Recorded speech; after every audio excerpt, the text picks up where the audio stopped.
हरि ओम तत्सत् श्रीमते रामचंद्राय नमः। ओम नमः परमहंसास्वादित चरण कमल चिन्मकरंदाय भक्त जनमानस निवासाय श्री रामचंद्राय वाग्वांछा कल्पतरुभ्यश्च कृपा सिंधुभ्य एव च पतितानां पावनेभ्यो श्री वैष्णवेभ्यो नमो नमः। वांछा कल्पतरुभ्यश्च कृपा सिंधुभ्यैव च पतितानां पावनेभ्यो श्री वैष्णवेभ्यो नमो नमः। या श्री स्वयं सुकृतिनां भवनेष्वलक्ष्मी पापात्मनां कृतधियां हृदयेषु बुद्धि श्रद्धा सतां कुलजन प्रभवस्य लज्जा तां त्वां नतास्म परिपालय देवी विश्वम्।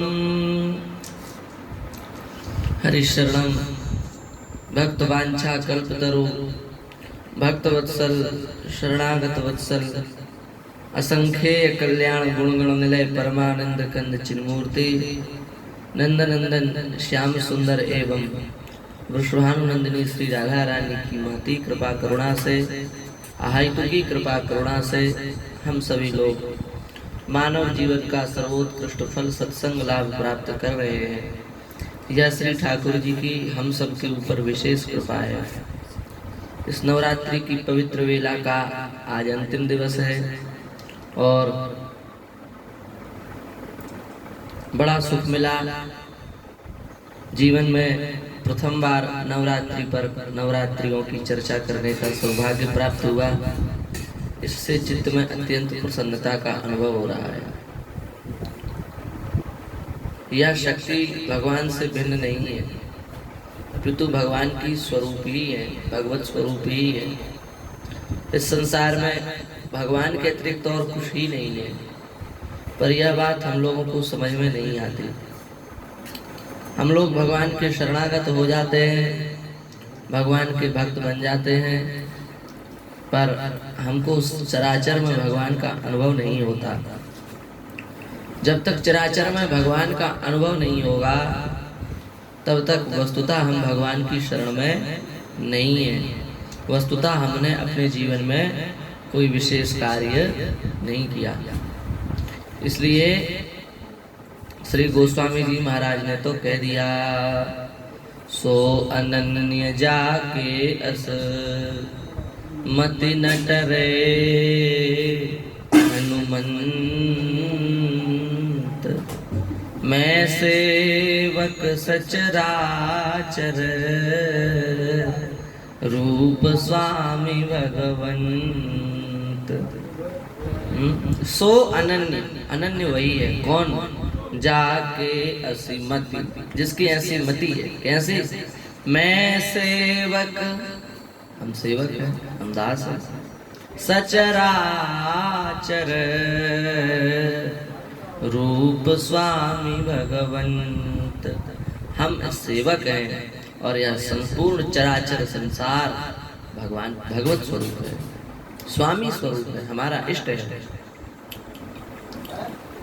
इसलिए सच्ची बात तो यही है कि वस्तुतः अनन्यता उसी में है। हमें भगवान के अतिरिक्त इस संसार में दूसरे किसी पदार्थ का अनुभव ही न हो। तो शक्ति भी भगवत स्वरूप है, भगवत स्वरूपाई है। उनमें किसी भी प्रकार का कोई अघट नहीं है, घट नहीं है, संपूर्ण शक्ति उनके भीतर विद्यमान है। उन्हीं शक्तियों की हम चर्चा कर रहे हैं। अंतिम शक्ति की चर्चा करने का आज सौभाग्य है। प्रथमं शैलपुत्री च द्वितीयं ब्रह्मचारिणी तृतीयं चंद्रघंटेति कूष्मांडेति चतुर्थकम् पंचमं स्कंदमातेति षष्ठं कात्यायनीति च सप्तमं कालरात्रीति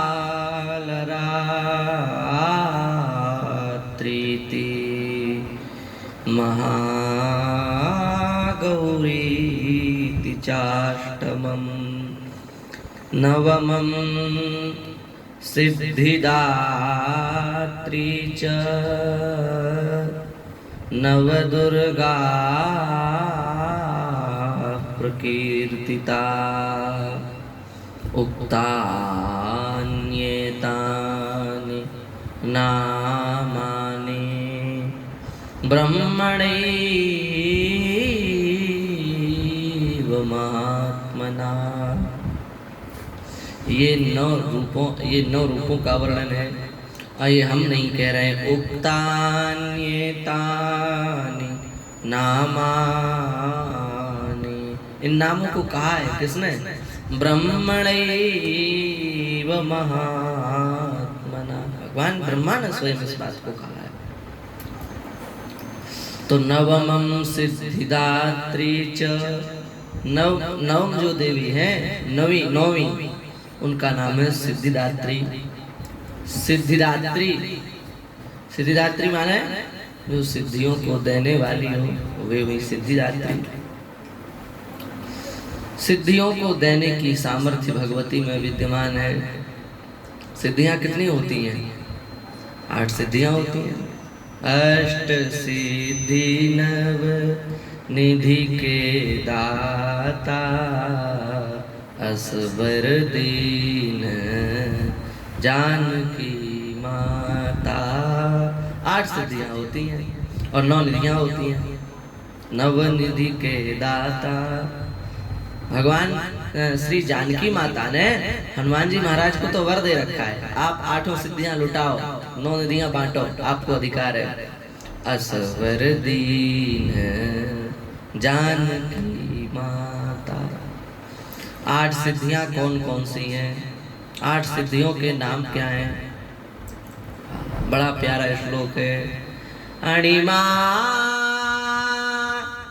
महिमा चैव गरिमा लघिमा तथा प्राप्ति प्राकाम्यमीशित्वम् वशित्वं चाष्टसिद्धया।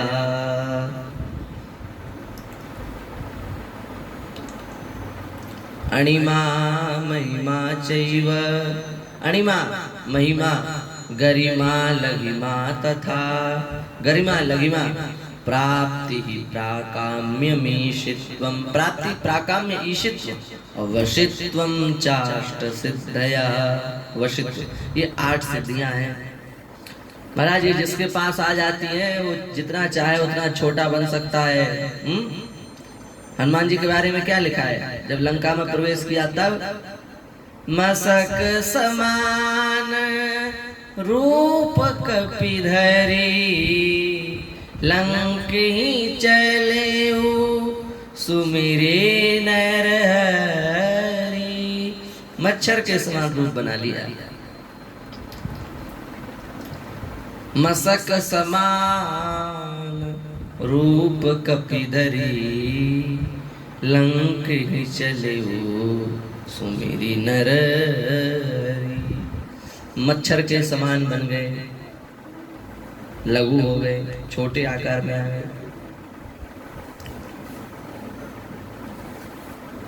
पूंछ में आग लगा दी हनुमान जी की, हनुमान जी छोटे बन गए। बन गए कि नहीं बन गए? कहने का आशय ये है कि 8 सिद्धियां जिनके पास में आ जाती हैं वो जितना चाहे अब छोटे हो सकते हैं और जितना चाहे उतने बड़े भी हो सकते हैं महाराज। हाँ, छोटा बस नहीं, बड़े भी हो सकते हैं। सुरसा नाम अहिन के माता, सुरसा नाम की माता, सर्पों की माता सुरसा। हमने बताया था एक बार सर्पों की माता सुरसा क्यों है, इसका वर्णन कर चुके हैं। सुरसा ने 16 जोजन मुख ते ठयऊ, तुरत पवन सुत 32 भयऊ। जस जस सुरसा बदन बढ़ावा, तासु दून कपि रूप दिखावा, तासु दून कपि रूप दिखावा। 16 योजन के हो गए, हनुमान जी 32 योजन के हो गए। हनुमान जी महाराज ने अपने मुख को विशाल कर, अपने आकार को विशाल कर लिया, शरीर को विशाल कर लिया। तो अणिमा महिमा चैव गरिमा लघिमा तथा, प्राप्ति प्राकाम्यमीशित्वं वशित्वं चाष्ट सिद्धया। भरत जी राम जी को मनाने के लिए गए तो भरद्वाज जी के आश्रम पर रुके। भरद्वाज जी ने विचार किया कि राजा आए हैं तो राजा का सम्मान राजाओं के अनुसार ही होना चाहिए, राजोचित सम्मान इनका होना चाहिए। तो उनके पास 8 सिद्धियां थी, तो उन्होंने अपनी सिद्धि के प्रभाव से वहां पर स्वर्ग उतार दिया धरती पर। दूध दही की नदियां बहने लगी महाराज, चीनी के पहाड़ लग गए, सुंदर सुंदर लेह पेय चोष्य भक्ष्य समस्त प्रकार के पदार्थ सामने आ गए, सुंदर सुंदर महल आ गए, झरने बहने लगे, झरने लगे, बड़ी दिव्यता का अनुभव होने लगा।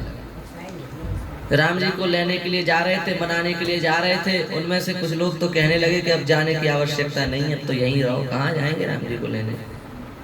इतना आनंद आ रहा है, ये आनंद तो हमने अयोध्या में भी कभी नहीं देखा। आप विचार करो, अयोध्या में इतना वैभव था कि अयोध्या के वैभव को देख करके स्वर्ग के देवता भी ललचाते थे कि हमें अयोध्या में निवास मिल जाए, इतना संपन्न था अयोध्या। गोस्वामी जी कह रहे हैं, अवध राज सुरराज सिहाही, दशरथ धन सुनि धन दल जाई।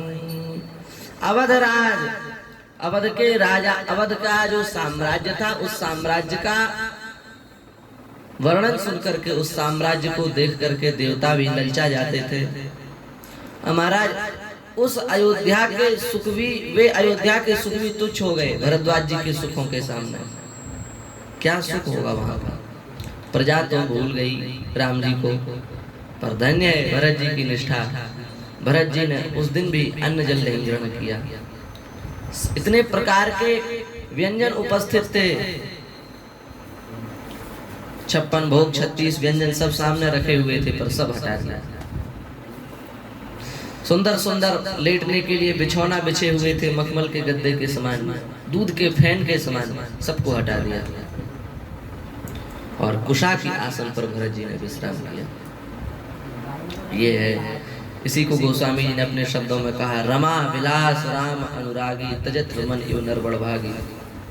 जो भगवान के प्रेम में उन्मत्त हो जाते हैं, वो लक्ष्मी के विलास को तिनके के समान त्याग देते हैं। जैसे ही इनकी सेना आगे बढ़ी, भरद्वाज जी ने सब द्वारा गायब कर दिया। ये था ऋषियों का दर्शन। समस्त प्रकार के सुख भोगने की सामर्थ्य होने के बाद भी सुख को भोगते नहीं थे।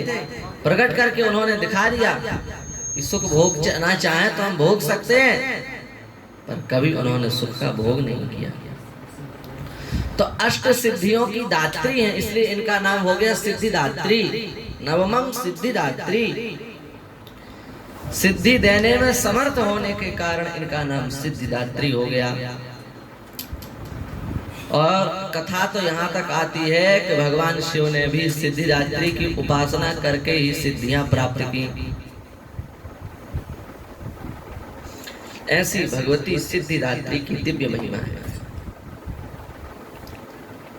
अब अधिक क्या कहें, कहने के लिए अनेक बातें हैं, पर अंतिम बात ये कहना चाह रहे हैं कि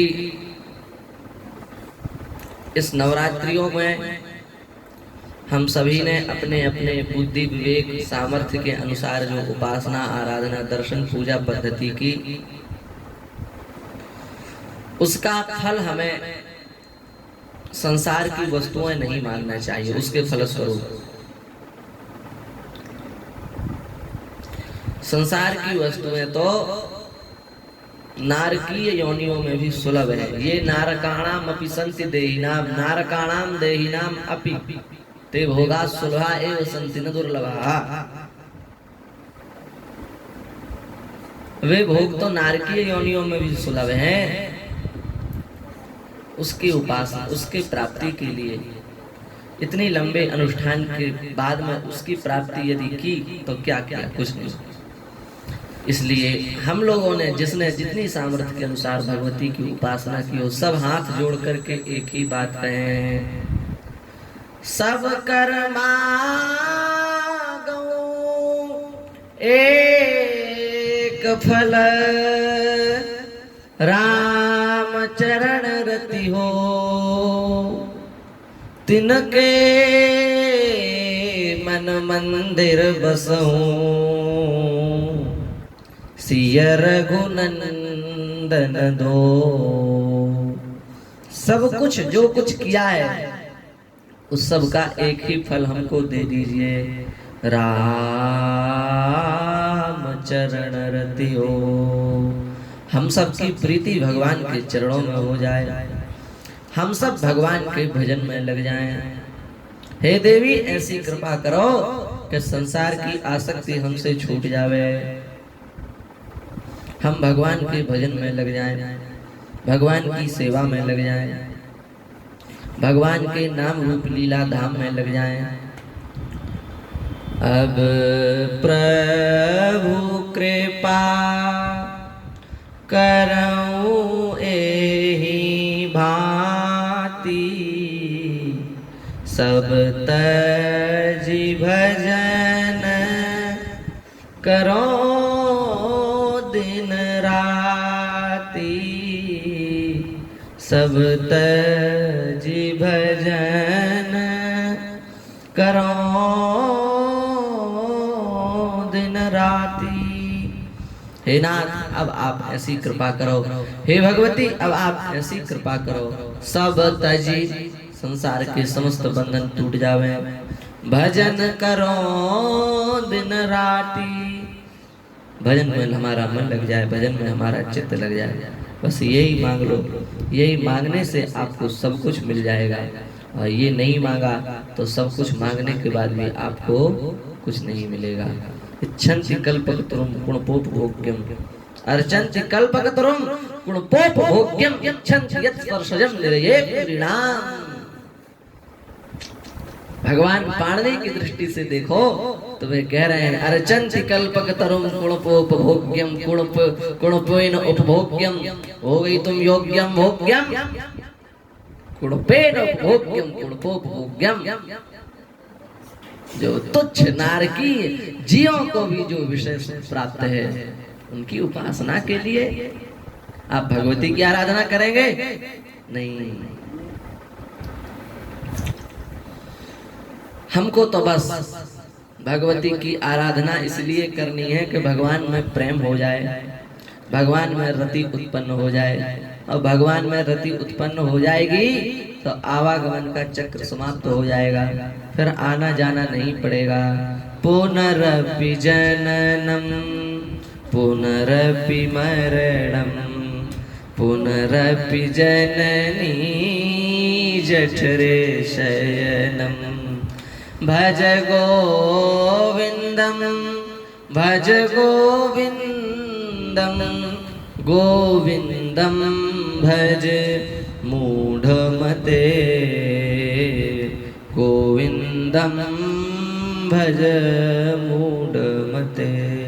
फिर संसार सागर में जाना बार बार नहीं पड़ेगा।